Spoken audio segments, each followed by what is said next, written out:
नमस्कार बंधुरा मौয়ের সাথে রান্নাবান্নাতে সবাইকে স্বাগত। আশা করি সকলে ভালো আছেন।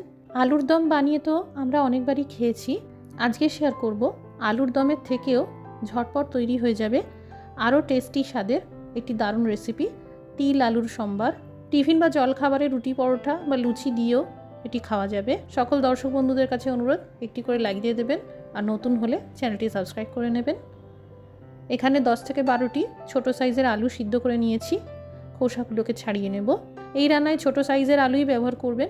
যদি একান্ত বড় সাইজের আলু নিতে হয় তাহলে একটি আলুকে 4 ভাগে কেটে নিয়ে ছোট সাইজ করে নিতে পারেন। দিয়ে দিলাম সামান্য পরিমাণে হলুদ গুঁড়ো, সামান্য পরিমাণে লঙ্কার গুঁড়ো, সামান্য লবণ। সিদ্ধ আলুর সাথে ভালো করে মাখিয়ে নেব।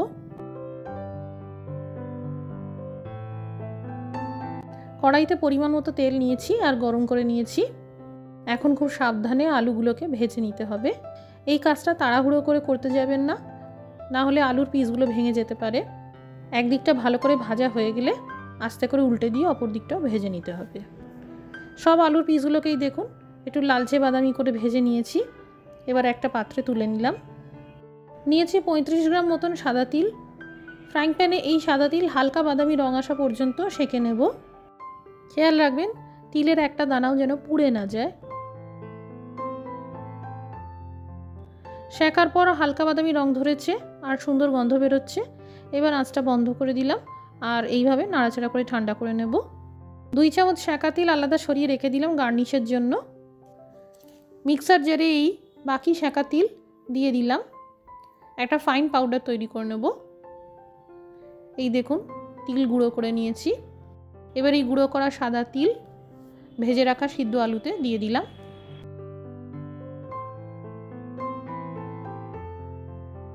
স্বাদ অনুসারে লবণ দিলাম। আধা চামচ মতন চিলি ফ্লেক্স দিয়ে দিলাম। আপনারা চাইলে কাঁচা লঙ্কার পেস্ট দিতে পারেন। সম্বর দেওয়ার জন্য মানে তড়কা দেওয়ার জন্য এখানে নিয়েছি একটা তড়কা প্যান। 2 চামচ সর্ষের তেল নিয়েছি। তেল খুব গরম করে নিতে হবে। দিয়ে দিলাম আধা চা চামচ 5 ফোড়ন, 2টো শুকনো আস্ত লঙ্কা। 2 মিনিট মতন তেলে ভালো করে ভেজে নেব। এবার এই আলুতে দিয়ে দিলাম। খেয়াল রাখবেন তেল যেন খুব গরম থাকে। ভালো করে সব কিছু মেশাতে হবে।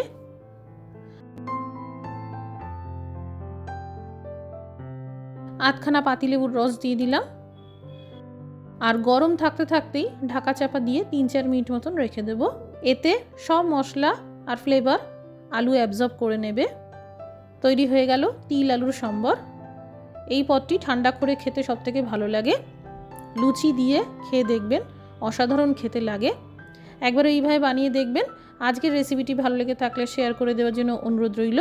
সবাই ভালো থাকুন, সুস্থ থাকুন। Thank you for watching.